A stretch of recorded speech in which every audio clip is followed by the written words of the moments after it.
Saúdo a todos com a paz do Senhor Jesus. Abramos a Bíblia Sagrada no livro do profeta Malaquias. É o último livro do Antigo Testamento. Capítulo de número 3, versículos de número 13 a 18. Livro do profeta Malaquias, capítulo de número 3, versículos de número 13 ao versículo de número 18. A Bíblia diz: as vossas palavras foram agressivas para mim, diz o Senhor. Mas vós dizeis que temos falado contra ti. Vós dizeis: inútil é servir a Deus, que nos aproveitou termos cuidado em guardar os seus preceitos e em andar de luto diante do Senhor dos Exércitos. Ora, pois nós reputamos por bem-aventurados os soberbos, também os que cometem impiedade se edificam. Sim, eles tentam ao Senhor e escapam. Então aqueles que temem ao Senhor falam cada um com o seu companheiro, e o Senhor atenta e ouve. E há um memorial escrito diante dele para os que temem ao Senhor e para os que se lembram do seu nome. E eles serão meus, diz o Senhor dos Exércitos, naquele dia que farei, serão para mim um particular tesouro. Poupá-los-ei como um homem poupa a seu filho que o serve. Então vereis outra vez a diferença entre o justo e o ímpio, entre o que serve a Deus e aquele que não o serve. Vamos ler juntos esse último versículo, 1, 2, 3, já. Então vereis outra vez a diferença entre o justo e o ímpio, entre o que serve a Deus e o que não o serve. É com base neste versículo que nós queremos dizer a todos nesta noite que Deus não faz acepção de pessoas, mas distinção. O Senhor não faz acepção de pessoas, porque Ele não ama a uns e abandona a outros. Ele não faz acepção de pessoas, porque Ele não beneficia a uns e maltrata a outros. Ele não faz acepção de pessoas, porque Ele ama a todos de forma igual. O amor de Deus pela humanidade não está baseado em nada que nós fazemos ou deixamos de fazer. O amor de Deus pela humanidade está baseado nele mesmo, na sua própria essência. É por esse motivo que podemos garantir que Ele ama a todos para a salvação de forma igual. Porque a própria Bíblia diz, em 1 de João 4 e 8, que o próprio Deus é amor. É a essência dele. O texto áureo da Bíblia Sagrada, João 3,16, diz que Deus amou a humanidade de tal maneira que deu seu Filho unigênito, para que todo aquele que nele crer não pereça, mas tenha a vida eterna.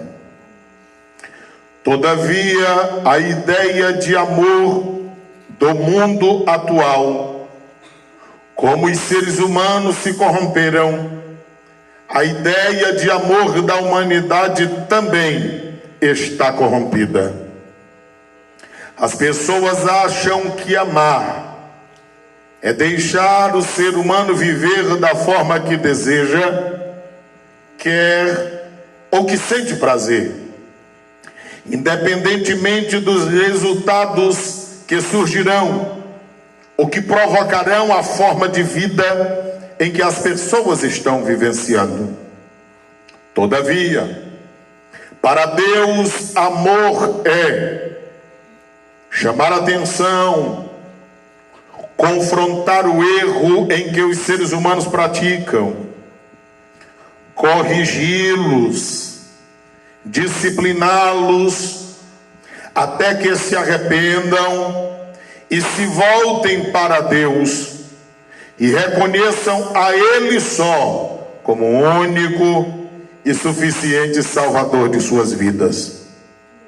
O texto sagrado é conhecidíssimo de todos os que leem a Bíblia Sagrada. E é por esse motivo que nós o escolhemos para esta oportunidade. Porque no ano passado, em uma data parecida com essa, era para virmos e não foi possível, adoecemos naquele mês. Pastor Zaqueu esteve à frente do culto. Uma outra vez, era para estarmos, não foi possível, pastor Henrique Braga estava com os irmãos. Mas desde que era para estarmos aqui ano passado, o Senhor havia nos iluminado esta mensagem. E quando nós falamos sobre este culto outra vez, foi a única mensagem que brilhou aos nossos olhos. Portanto, eu preciso da sua atenção, para que todos nós compreendamos que Deus não faz acepção de pessoas, mas distinção. Ele não faz acepção pelos motivos que já falamos, mas Ele faz distinção porque Deus é justo, porque Deus é correto, porque com Deus não há barganha, porque a Bíblia diz que Ele é um Deus que não se corrompe, Ele é um Deus que não se deixa corromper. Ele não é o Deus que é Pai da verdade, mas Ele mesmo é a própria verdade, em essência. A Ele louvor, honra e glória para sempre. A Bíblia diz que o inimigo é pai da mentira, em João 8:44. Porque como a mentira é algo para ser inventado, precisa de alguém sem caráter para inventá-la. Por isso é pai. Mas o Senhor é Deus a quem servimos, o Deus da Bíblia Sagrada, em essência Ele é a própria verdade. É por isso que está escrito que basta conhecer a verdade, que a verdade liberta. E quando o Filho liberta, verdadeiramente a humanidade pode ser livre. Quando nós olhamos o texto sagrado, embora muito tempo que passou, mas ele continua atual. O versículo de número 13 está nos dizendo: as vossas palavras foram agressivas a mim, diz o Senhor, mas vós dizeis que temos falado contra ti.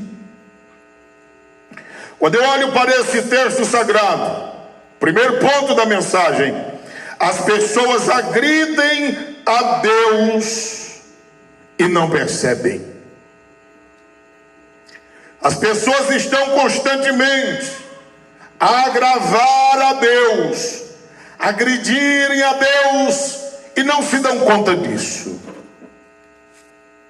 Parece algo muito normal, corriqueiro e até natural as pessoas agredirem a Deus e não perceberem que isto acontece. A palavra do Senhor mostra que isso não é de agora, faz muito tempo. Muito tempo. Muito tempo. O livro de Jó é um dos livros mais antigos da Bíblia, e nos dias de Jó, os seus contemporâneos já diziam que não queriam conhecer a Deus, que não faziam questão de se aproximarem dele, e não estava preocupado com o que Deus pensasse acerca disso. A gente fica olhando e pensando como pode. Mas quando chega no Evangelho de Marcos, capítulo 5, versículo 14, depois de Cristo ter libertado um homem que vivia completamente possesso, a família não dava jeito, as políticas sociais não davam jeito, a polícia não dava jeito, mas um dia o Senhor Jesus o encontrou e libertou. E a sociedade diz: vai embora daqui, nós não te queremos aqui. A gente olha para aquilo e acha estranho demais, muito esquisito. O que aquele povo fez, a semelhança do que há muito tempo havia feito os contemporâneos de Jó. Mas se nós observarmos para o contexto em que nós estamos vivenciando, as pessoas querem varrer a Deus da sociedade, das suas vidas, famílias, escolas e assim sucessivamente. Por toda a tarde, muitos irmãos tiveram a convidar para estarem neste culto. E com relação à quantidade de convites e de cultos feitos, muitos já saíram daqui às 18h25, ainda é pouco a quantidade de pessoas. Se nós disséssemos que daríamos geladeira, cesta básica, fogão, esse espaço ficaria pequeno e não teria como comportar as pessoas que aqui estariam. Mas o que nós estamos nesta noite a propor é muito mais importante do que estas coisas, porque todos esses objetos passam e passarão, inclusive as nossas vidas, mas está escrito: vai passar o céu e a terra também, mas a palavra do Senhor jamais passará. Quando nós olhamos para esse versículo bíblico, nós compreendemos e observamos a audácia de um povo e ao mesmo tempo a insensibilidade deles. Eles agravavam a Deus, agrediam a Deus e não se apercebiam disto, ao ponto de eles questionarem e dizer: em que nós temos te agravado? Eu fico olhando para a naturalidade com que fazemos as coisas, e lembrando-me do apóstolo Paulo, que disse em 1 Coríntios 10:31, ainda que seja pelo comer, ou pelo beber, ou qualquer outra coisa, dê glória a Deus por isso. Porque há quem não consiga levar a água à boca, e há quem não tenha água para levá-la à boca. Há quem não tenha mais forças nas mãos, ou que as mãos não trabalham para levar o alimento à boca. E há aqueles que nem o alimento têm, embora tenha as mãos para fazer o trabalho. Então, nas coisas mais simples da vida, nós poderemos estar deixando Deus alegre, no sentido de a Ele sermos gratos. Mas às vezes nós esquecemos disso. Às vezes esquecemos de agradecer pelo dia, e temos uma noite de sono, mas esquecemos-nos de agradecer ao amanhecer por mais um dia que amanecemos vivos. E quantas pessoas que amanheceram hoje, mas que não anoitecerão, porque as suas vidas se foram. E quantas que nem amanheceram, e quantas que amanhã já não estarão mais entre nós.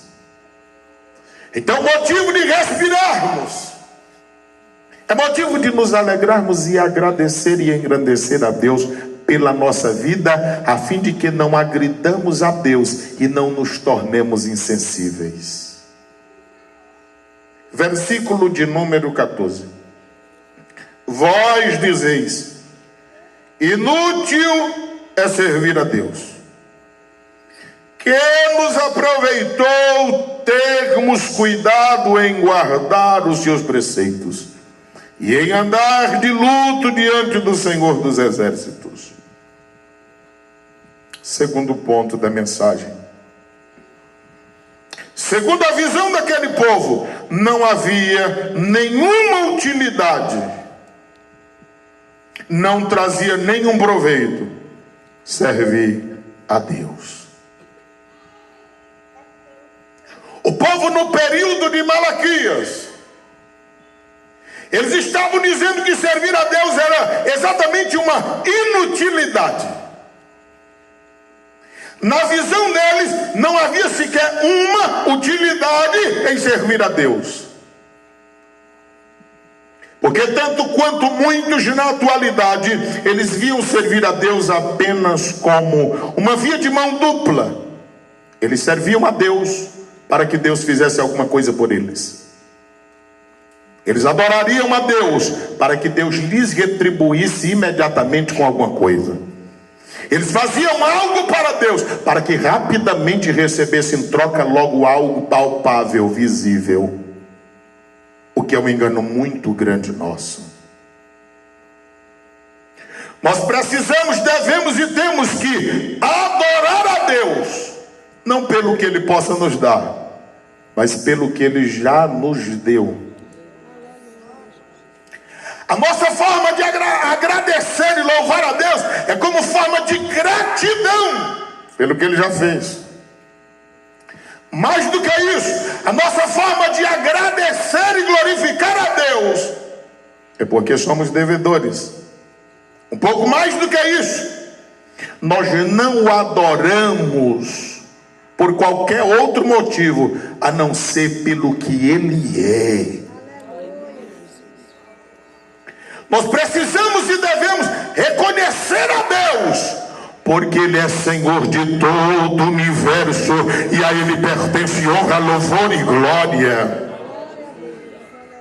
Em Provérbios 2:6 diz que dele é a sabedoria, o conhecimento e o entendimento. Ele dá para quem quer. Salmo 62:11, a Bíblia Sagrada diz: uma coisa disse Deus por 2 vezes a ouvir, que o poder pertence a Deus. Isaías capítulo 41, versículo 8, a Bíblia Sagrada diz que a sua glória Ele não dá a absolutamente ninguém.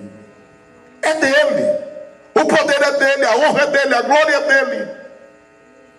Para resumir a história, o Salmo 24:1, a Bíblia diz, e também no Salmo 50, versículo 12: do Senhor é a terra, toda a sua plenitude, e todos os que habitam na terra, tudo é de Deus.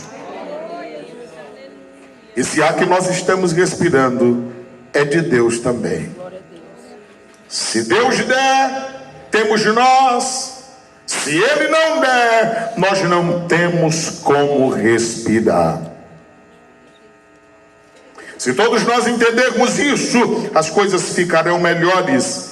Versículo de número 14, eles diziam: é inútil servir a Deus. Qual foi o proveito que teve nisto? Eles continuam descendo nas suas concepções sobre Deus. E o versículo 15 eles dizem o seguinte: ora, pois nós reputamos por bem-aventurados os soberbos, também os que cometem impiedade, se edificam, sim, eles tentam ao Senhor e escapam. Será? Terceiro ponto dessa mensagem diz o seguinte: eles elogiavam e enalteciam os soberbos, os orgulhosos, os jactanciosos, aqueles que se colocavam até mesmo no lugar de Deus. E eles diziam o seguinte: que eles sim, eles eram bem-aventurados. Eles sim, cometiam impiedade, mas edificavam. Eles tentavam ao Senhor e escapavam. Quantas vezes nós não somos pegos na mesma situação de ingratidão? Como que dizemos? A minha vida parece que antes de Cristo era melhor. Eu não sei o que foi que aconteceu, que depois que eu me decidi por Cristo, parece que as lutas aumentaram. Eu não sei o que aconteceu, mas parece que a minha vida era melhor. Deixa eu lhe dizer uma coisa. Neste mundo há uma guerra espiritual constante. Quando você está do lado de lá, é como se o inimigo dissesse: deixa quieto que já é meu. Quando aquele que está na luz te arranca das trevas e traz para a sua maravilhosa luz, pelo poder da sua palavra e do sacrifício de Cristo na cruz do Calvário, há um desespero nas trevas. Antes você vivia na prostituição, no adultério, nas drogas, e era tudo muito comum lá. Porque cada vez que você adulterava, você precisava de alguém para adulterar junto. Cada vez que você prostituía, precisava de alguém para prostituir junto. Cada vez que você dependia das drogas, precisava de alguém para vender ou proporcionar aquele momento de êxtase. Eu estou falando de momento, é algo momentâneo. Quando passava, o vazio na alma estava maior. O que acontece é que quando você abandonou todas estas coisas e veio para o reino do Filho do seu amor, aqueles prejuízos que você causava, conduzindo pessoas ao inferno, eles já não estão mais acontecendo. Então para lá foi um prejuízo, e agora você começa a empunhar a Bíblia Sagrada e dizer: Jesus Cristo salva, Ele liberta porque me libertou, Ele salva porque me salvou, Ele faz milagre porque fez na minha vida, e isso incomoda. É por esse motivo que uma guerra espiritual é travada, às vezes na nossa família, às vezes na igreja a qual pertencemos, na escola ou no trabalho. E é só ler a Bíblia Sagrada.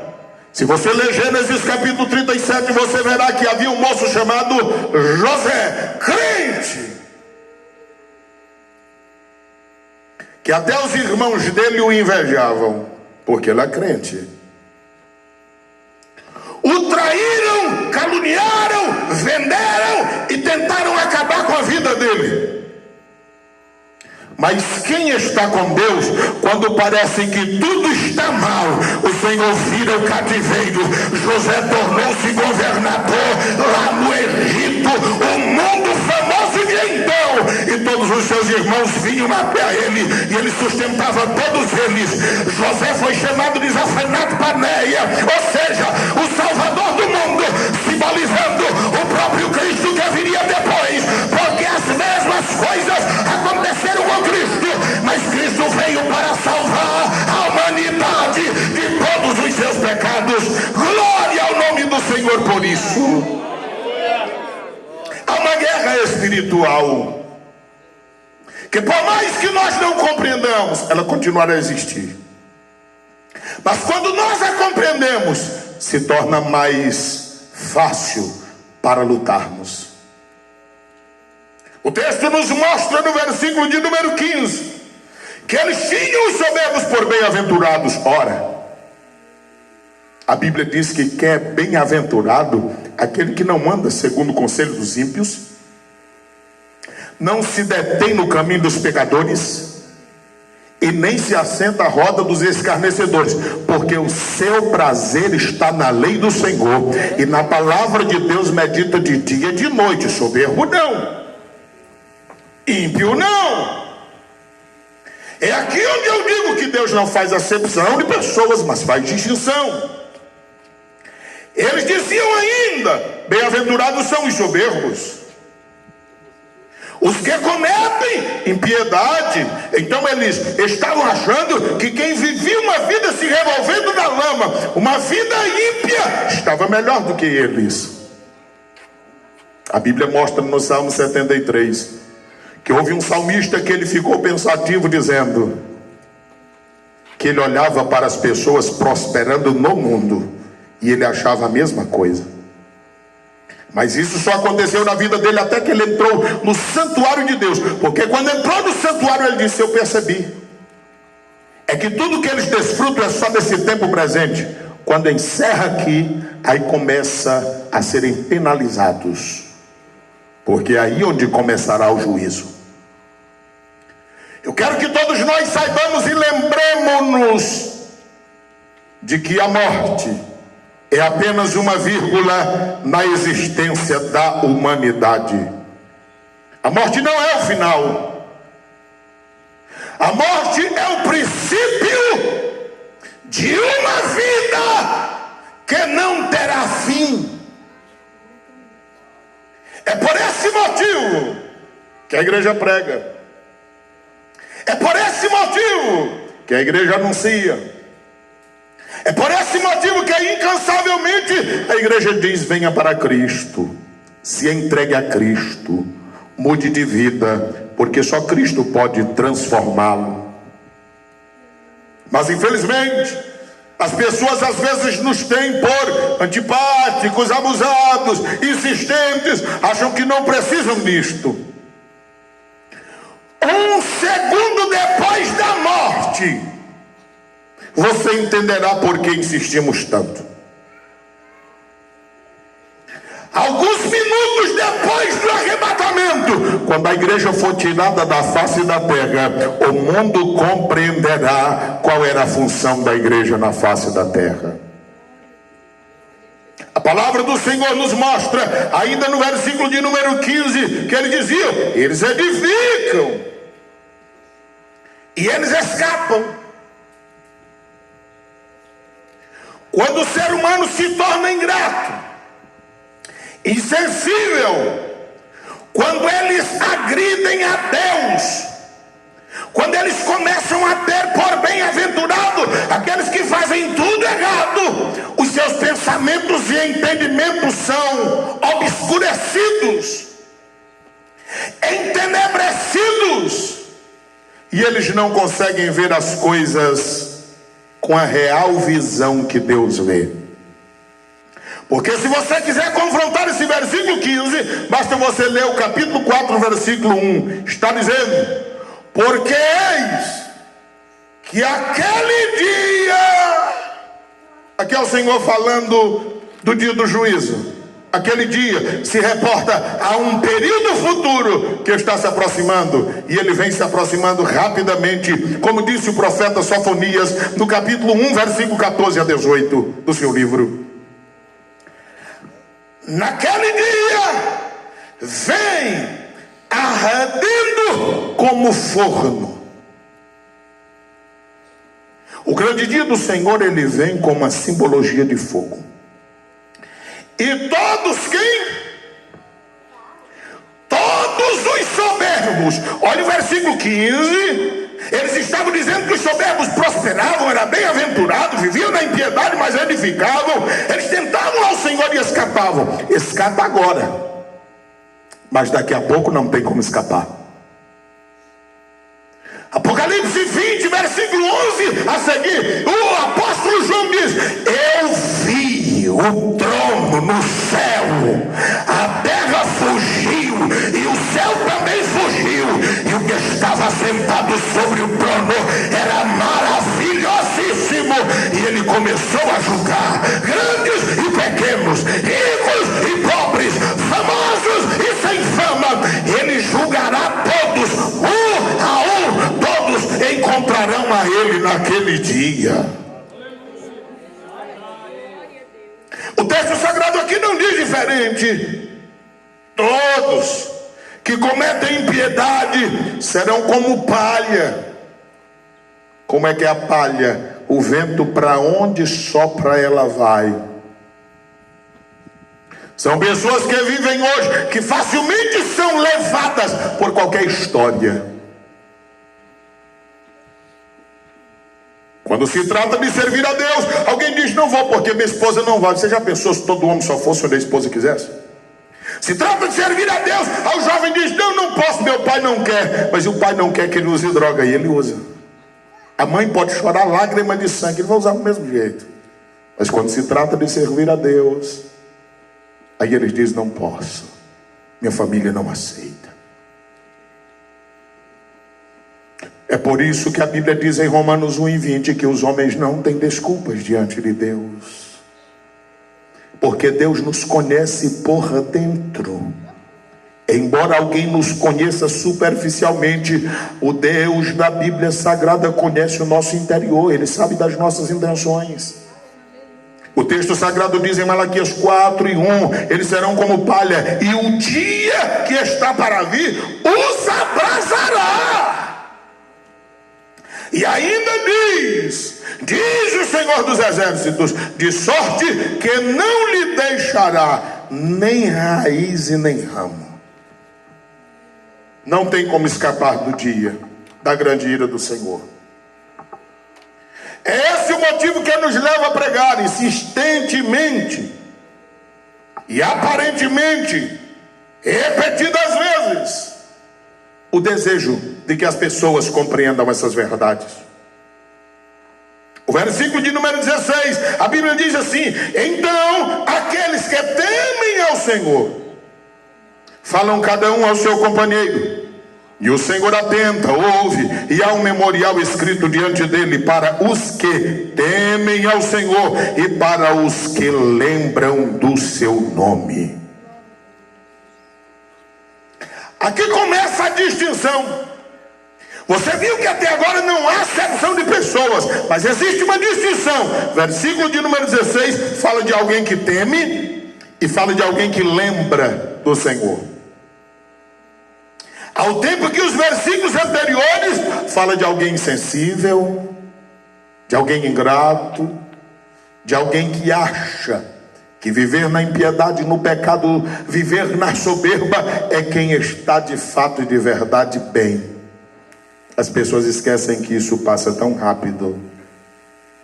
Mas o versículo de número 16 nos mostra que quem teme ao Senhor são distintos. Olha só o que eles fazem. Aqueles que temem ao Senhor, fala cada um com seu companheiro. Quem teme ao Senhor, ele reanima o companheiro. Quem foi na vida que já não pensou em desistir? E se você quiser servir a Deus olhando para a vida de pessoas, você vai andar poucos dias. Se você começar a frequentar uma igreja achando que lá tem pessoas perfeitas, você não vai mais do que uma semana, porque todos nós somos imperfeitos. A semelhança da igreja é a semelhança da nossa família. Você tem uma família e provavelmente você ama a sua família. Ela é perfeita? Claro que não. Existem muitos defeitos que você não dá conta de resolvê-los. A igreja é só uma grande família, também cheia de defeitos, que nós não podemos resolvê-los. Mas a Bíblia diz que está para chegar aquele que é perfeito. Quando ele vier, então tudo também será perfeito como ele é perfeito. E nós estamos aguardando a ele, Jesus Cristo de Nazaré. A vantagem de servir a Deus, quando nós estamos buscando servi-lo, é porque ele disponibiliza pessoas para nos ensinar, a palavra para nos conduzir, e o Espírito Santo para nos dar força, e o mecanismo da oração para que nós possamos nos aproximar de Deus. Mas não é que nós sejamos perfeitos, todavia nós somos santos, porque o Senhor nos tirou do mundo e nos separou para viver para Ele, para fazer a obra dEle, para realizar aquilo que Ele quer, e assim Ele estará trabalhando na vida de cada um de nós. O versículo de número 16 nos mostra que o Senhor observa. Diz o texto: o Senhor atenta. Então o Senhor observa. O texto diz: o Senhor ouve. Então Ele ouve a cada pessoa. Quando você pensa que Ele não está te vendo, não está te ouvindo, Ele está te vendo e Ele está te ouvindo. É que Deus às vezes tem uma resposta, seja sim ou não. Mas às vezes Deus silencia também, como nós silenciamos.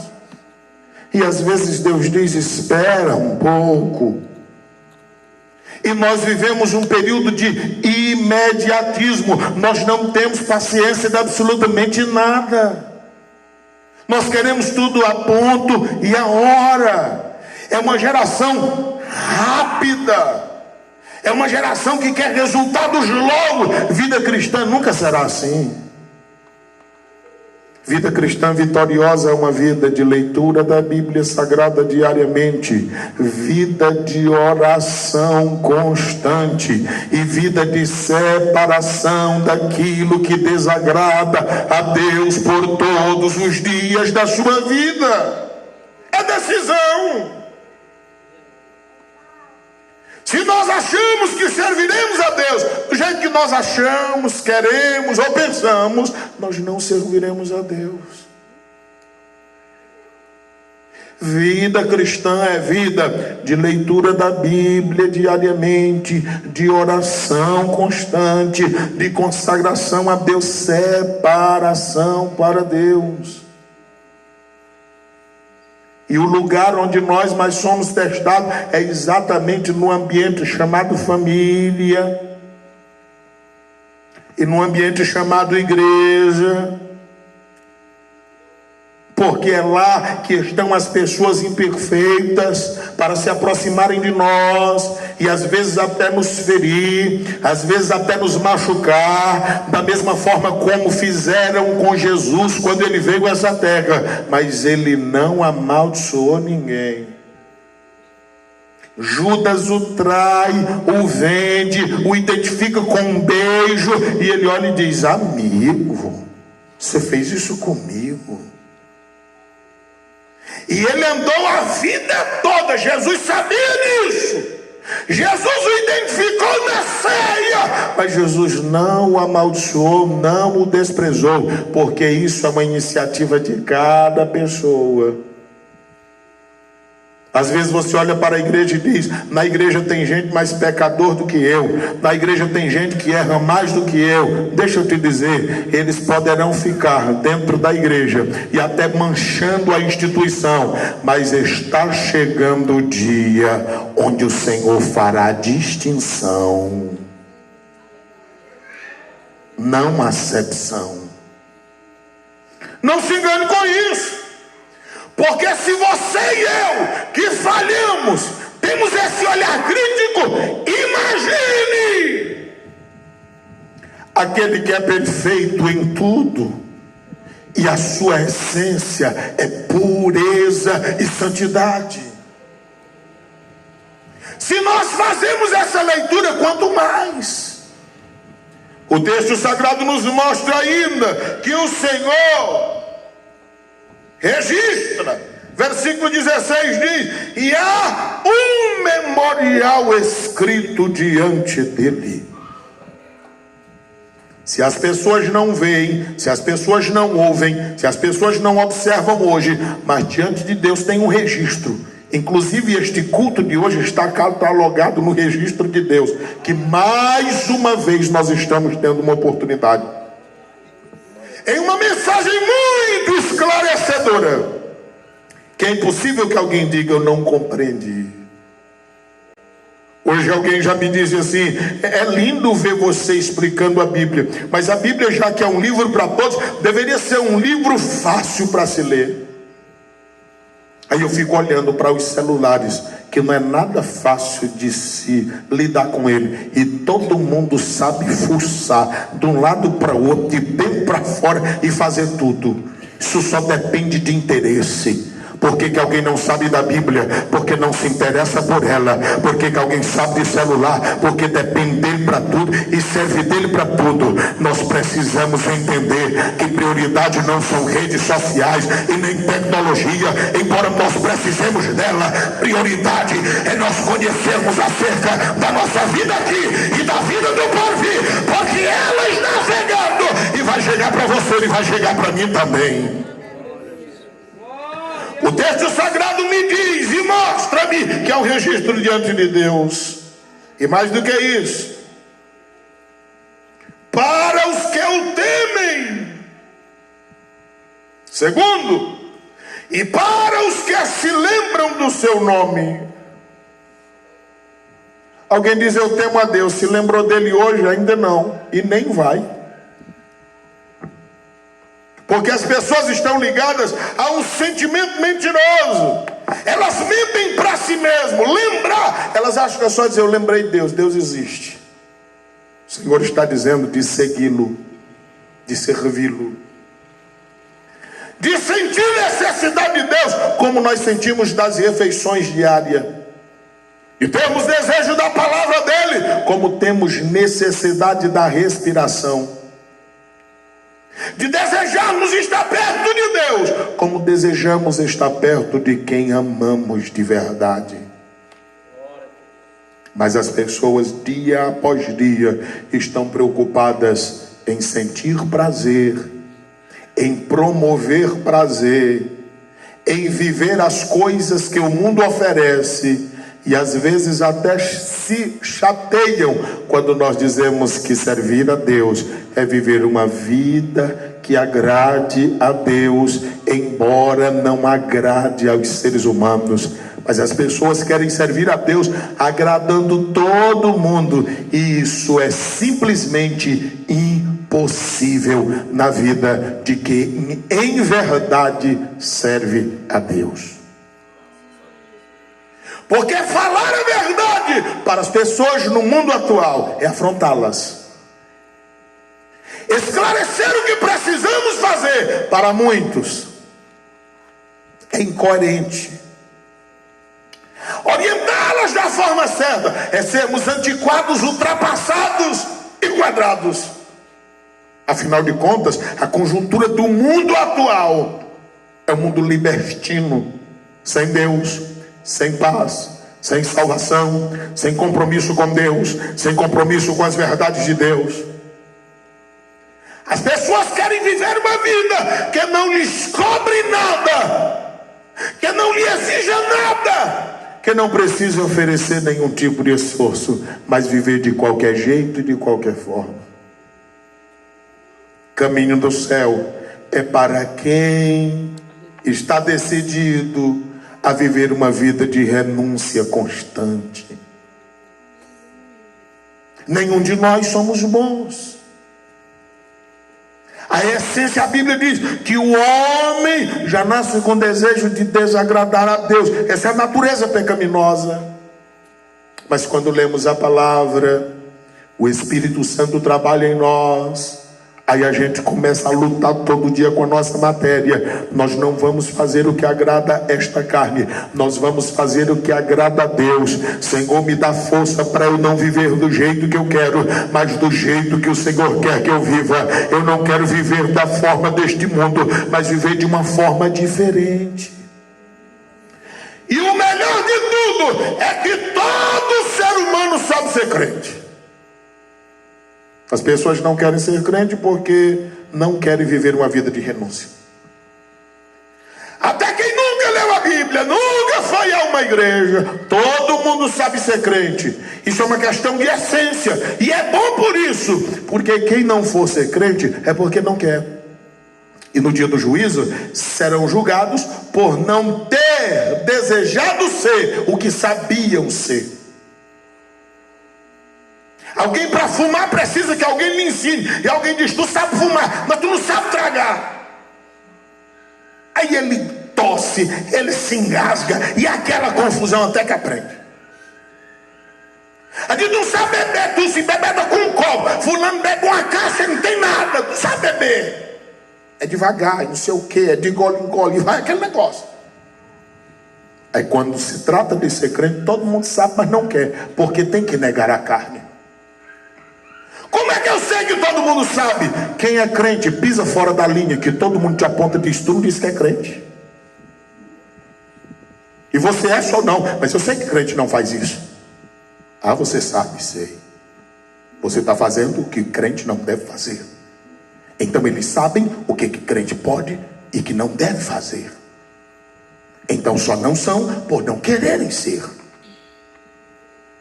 E essa consciência será utilizada naquele dia contra todas as pessoas que sabiam fazer o certo, mas decidiram fazer o errado. O texto sagrado diz, no versículo de número 17, e eles serão meus, diz o Senhor dos Exércitos, aquele dia que farei, serão para mim em particular tesouro, poupá-los-ei como homem que poupa o seu filho que o serve. Quinto ponto da mensagem. Esses para Deus serão, em primeiro lugar, tesouro particular. Quem é que já não viu uma mulher que tem joias e o cuidado que ela tem com aquilo que para ela tem valor? Quem foi que já não viu um homem que tem algo que para ele é valoroso? O cuidado em que tem. O Senhor está dizendo que cuidará futuramente daqueles que forem fiéis a Ele. Neste tempo, onde aparentemente quem anda errado é que as coisas dão certo. Mas Ele está dizendo que quem conseguir ultrapassar as barreiras, de mesmo nesse tempo, aparentemente, ser desprezado e desprezível, abandonado e largado à margem, ser totalmente esquecido, abandonado, se suportarem, vai chegar o momento em que para Deus serão como um tesouro particular. Porque agora, aqueles que fizeram errado já terão passado. O juízo chegou para eles. E aqueles que foram ridicularizados, abandonados e desprezados, é que chegará a hora deles. Porque chega um momento que as coisas mudam, porque Deus é justo. E a palavra do Senhor ainda mostra o seguinte, que serão protegidos de Deus, poupá-los-ei. Se a gente sente bem quando alguém está conosco, quando alguém nos dá um apoio, quando alguém dá uma palavra em nosso favor, ou até de elogio, dependendo da situação, quanto mais o próprio Deus dizendo, eu vou proteger vocês, guardar vocês, livrar vocês de toda a dificuldade que há de vir, porque nesse tempo, agora as coisas já mudaram. O texto sagrado ainda diz, como filho obediente serão cuidados. Porque todo pai e toda mãe ama todos os filhos igualmente. Só que tem um filho que é obediente, que tem um filho que o serve. E aqui é exatamente essa separação, aquele filho que o serve. Jesus um dia disse, teve um pai que chamou 2 filhos e disse, faça isso. Ele disse, eu não faço nunca. Chamou outro e ele disse, já estou indo fazer. Só que o que disse que ia fazer não foi. O que respondeu mal dizendo que não ia se arrependeu e foi. Jesus pergunta, quem foi que fez a vontade do Pai? Aquele que mesmo dizendo que não ia, terminou indo. E aquele que disse que iria apenas para agradá-lo não foi, não fez a vontade. Às vezes, na vida cristã, alguém vê alguém todo errado, mas que de repente decide, eu quero servir a Deus, mas servi-lo de coração. O Senhor abraça, o Senhor usa, o Senhor salva, o Senhor abençoa, e alguém diz, como pode? Alguém tão ruim, agora está na igreja e parece estar tudo bem. Parece não, está de fato, de verdade. Ao tempo que outro está lá todo sonso, e a vovó já me dizia, todo sonso me deve uma conta. Porque ela dizia que quem fica muito calado, se esconde muitas vezes, tem muita maldade no coração, que outra pessoa que esbraveja logo, joga tudo fora, às vezes resolve tudo ali. Mas o outro fica só inchando igual o cururu, e daqui a pouco está lá envenenado, morrendo. Mas a palavra do Senhor nos mostra que o Senhor chegará o momento de poupar a todos nós que servimos a Ele como um filho que é amado de Deus. O que é bom de Deus é que a Bíblia diz em Salmo 103, versículo 13 e 14: como um pai se compadece de um filho a quem ama, assim o Senhor se compadece de cada um de nós. Olha o detalhe, Ele sabe que somos pó. Deus não aceita os nossos erros, mas Ele sabe que nós podemos errar. E todas as vezes que nós errarmos conscientemente e voltarmos a Ele, desde que não seja premeditadamente, ou seja, eu vou pecar para depois pedir perdão, mas que sejam deslizes, quando nós voltarmos, Ele diz, eu te tomo pela tua mão direita e digo, não temas, porque eu sou contigo. Ele está pronto para nos ajudar. O texto sagrado diz, no versículo de número 18, a Bíblia diz que Deus não faz acepção, mas distinção. Então vereis. As pessoas verão. Eu prego esse evangelho tão empolgado, e eu faço isso há muitos anos na minha vida. Porém, todas as vezes, como se fosse a primeira vez, com temor e tremor, mas também como se fosse a última, querendo esclarecer tudo que for possível a todos quanto me ouvem. Então vereis. O Senhor vai mostrar tudo claramente, até porque nós já sabemos. E a Bíblia diz em Apocalipse 20, versículo 12, que Ele abrirá os livros e depois o livro da vida. E aqueles que não forem achados no livro serão lançados no inferno. Porque Salmos 9,17 diz que será lançado no inferno todos os que se esquecem de Deus e que não lembram do seu nome.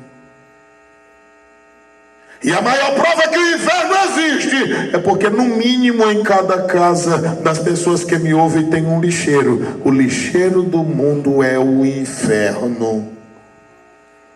Só existem dois caminhos na eternidade: com Deus e sem Deus. E em dizer que o inferno está ausente de Deus, aí você já tem uma ideia como será. O texto sagrado diz: vereis outra vez.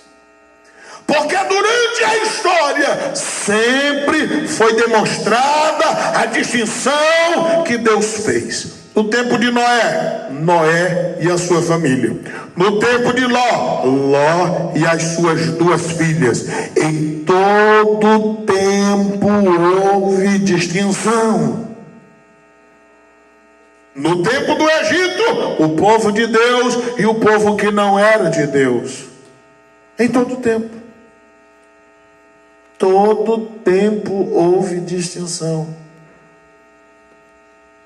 Nós estamos aqui e vai já encerrar. Vai todo mundo para casa. Quem veio cheiroso vai voltar cheiroso. Quem veio arrumado vai voltar arrumado. Quem veio banhado vai voltar banhado. Quem veio bem voltará melhor. Se fosse qualquer outra festividade, voltaria embriagado, talvez brigado com alguém, ou para brigar com quem ficou em casa, às vezes esfaqueado, apanhado, ou ia dormir na delegacia para acalmar-se, até amanhã e alguém ir buscar. Não, nós viemos aqui foi para adorar a Deus, e há uma distinção entre aqueles que servem a Deus e aqueles que não o servem. Há uma distinção muito grande. E vereis outra vez.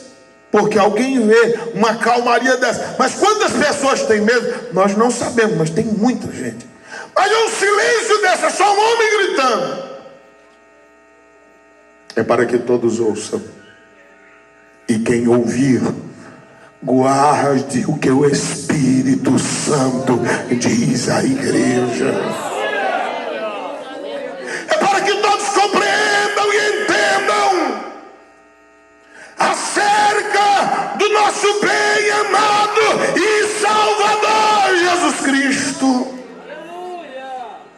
É para que as pessoas entendam que tudo isso aqui está passando e vai já terminar de passar, mas o que está por vir será eterno, contínuo, duradouro, nunca mais terminará.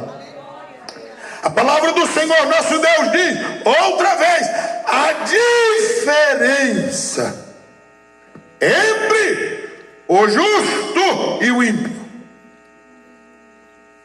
Porque no versículo 13, 14, 15, ele disse: não, é o ímpio que é bom. É o ímpio que faz a coisa certa e dá certo. O que começa errado, termina errado. O que começa de uma forma ilegítima, terminará no julgamento de Deus. Tem uma frase que eu amo, quando é dito o seguinte, que o moinho de Deus morre devagar, mas deixa só o pó. Porque alguém diz: Deus está demorando demais. Se eu fosse Deus, eu faria assim, eu faria assado, dessa forma, desse jeito. É por isso que não é você que é Deus. Irmão José Carlos diz ali: o povo é apressado, mas a Bíblia diz que a gente só vive 70 anos. Quem é forte 80 anos não dá canseiro e fadiga. Deus tem a eternidade para resolver tudo. É verdade, Ele é de eternidade a eternidade. Ele é Senhor de geração a geração. Ele domina o universo e nada está fora do seu controle. O texto sagrado nos diz, amados, que haverá uma diferença entre o que serve a Deus e aquele que não o serve. Você pode talvez estar enganado como estava o povo naqueles dias, mas hoje é uma noite de você pensar bem. Você não sabe o quanto eu me preocupo com tantas reconciliações nos dias atuais. Eu não quero criticar ninguém. Eu estou lhe falando que eu me preocupo. Porque nos dias de Pedro, Pedro nega a Cristo. Tu vai morrer, eu não nego. Pedro, tu vai ser crucificado como foi o teu Cristo. Não, como foi meu Cristo, eu não sou digno que eu seja de cabeça para baixo. Porque eu não sou digno de morrer em pé como ele. Pedro, tu vai morrer, vou morrer. É por Cristo, morro. João, tu vais morrer. É caldeirão de azeite, fervendo, coloca dentro, tira da mesma forma que entrou, saiu. E disse: é uma besta fera, isso não é gente. Joga na ilha de Patmos para ver se as feras dão conta dele. Foi o lugar que ele teve uma das mais belas revelações da Bíblia Sagrada, o Apocalipse. Paulo perseguido, apedrejado, expulso de cidade, fugindo dentro de cesto por janela, mas ele não negou a Cristo Jesus, o Senhor. Ele escreve a sua segunda carta preso, certamente dali ele saiu para a morte. Mas ele está preso e está dizendo: quando vier me visitar, traga os livros e também traga a Bíblia Sagrada. Como é que alguém está no final da vida? A condenação é a morte. Ele tem certeza que vai morrer porque ele disse: a minha vida está próxima para ser entregue por aspersão. E ele está pedindo Bíblia para ler. Se fosse a nossa geração, diria: eu não quero saber de Bíblia, porque Deus não me livra da cadeia. Eu não quero saber de Bíblia e nem de livro acerca da Bíblia, porque eu estou sofrendo, eu estou padecendo, igual esse povo aqui. Inútil é servir a Deus, mas quem é servo de Deus é como Ananias, Misael e Azarias, na frente do rei, te prostra diante do meu Deus. Ele disse: a gente não se prostra. O rei disse: quero ver se Deus de vocês livra. Não estou dizendo que Ele vai livrar. Ele pode deixar a gente morrer. O que eu estou dizendo é que a gente não abandona Ele.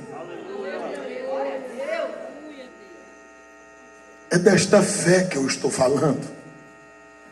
É do Abacuque que diz: ainda que a figueira não floresça, ainda que não haja fruto na vide, o produto da oliveira minta, as ovelhas sejam arrebatadas dos currais, as vacas se acabem, tudo pode torrar, pode quebrar, pode se acabar. Eu todavia louvarei ao Senhor e exultarei no Deus da minha salvação. É um Jó da vida que ele disse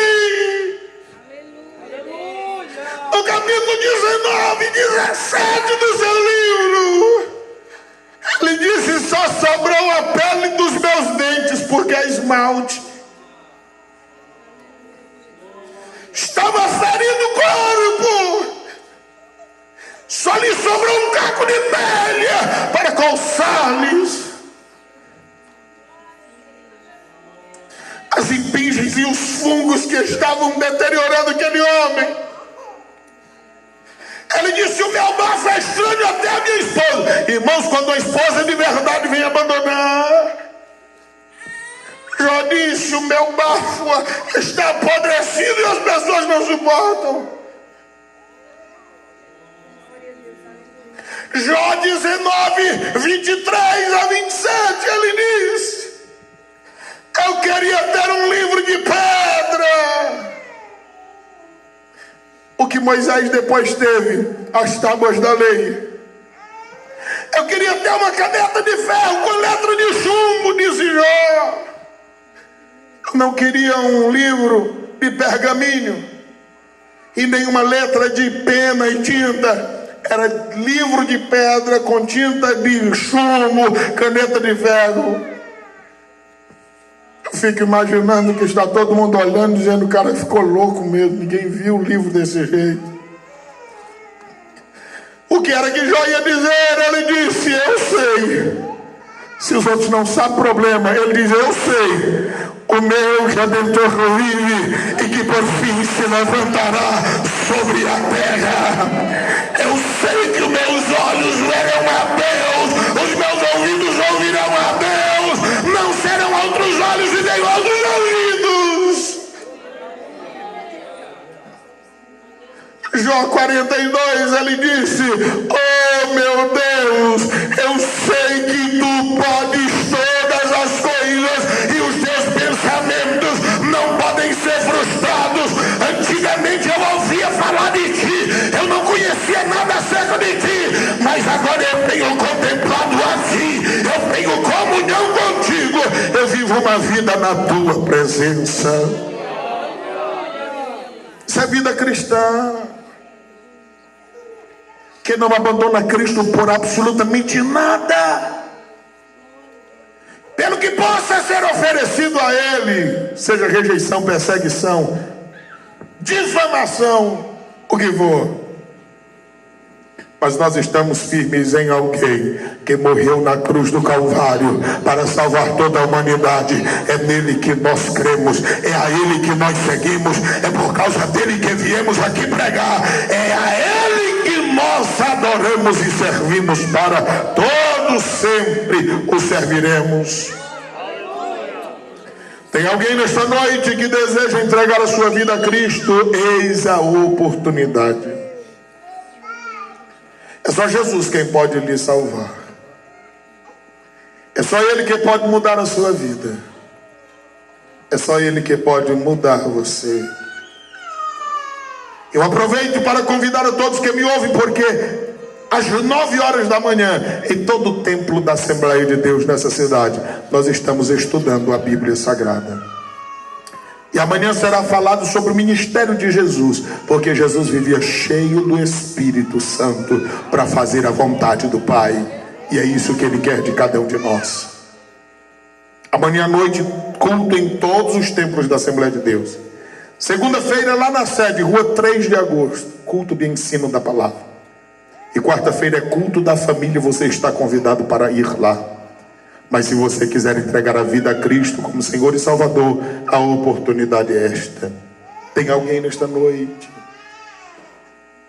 Jesus quer salvar você. E se você está aí desejoso de vir, mas falta-lhe coragem, ou as pernas não querem te deixar, se você levantar a mão, alguém te ajudará a chegar até aqui. Tem alguém? Tem alguém que deseja entregar a vida a Cristo como Senhor e Salvador? Nós queremos agradecer a todos de uma forma especial.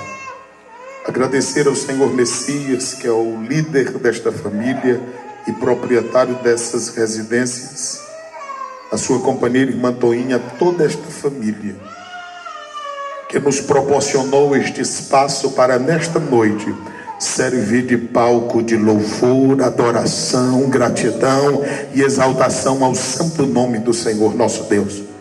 E onde acreditamos nós que muitos outros momentos como este haverá. Tem alguém que deseja entregar a vida a Cristo? Vamos ficar em pé e vamos orar ao Deus dos céus, encerrando com o irmão Benedito. O irmão Benedito estará orando, o pastor Guilherme impetrando as bênçãos, e os irmãos pedem que todos permaneçam em seus lugares para que seja servido um lanche aos irmãos, só os que quiserem.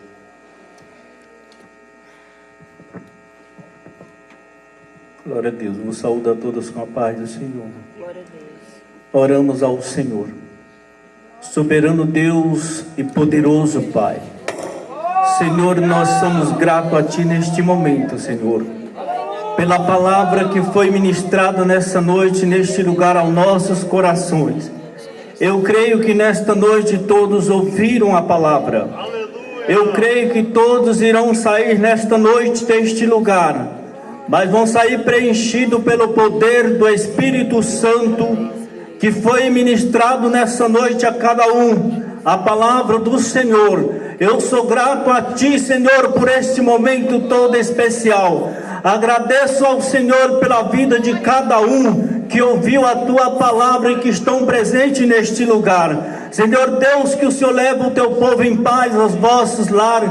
Abençoa, Senhor, livrando de todo perigo, Senhor, para que o Teu nome mais uma vez seja glorificado e exaltado neste lugar por todos. É o que eu te peço e te agradeço também, em nome do Senhor Jesus Cristo. Amém.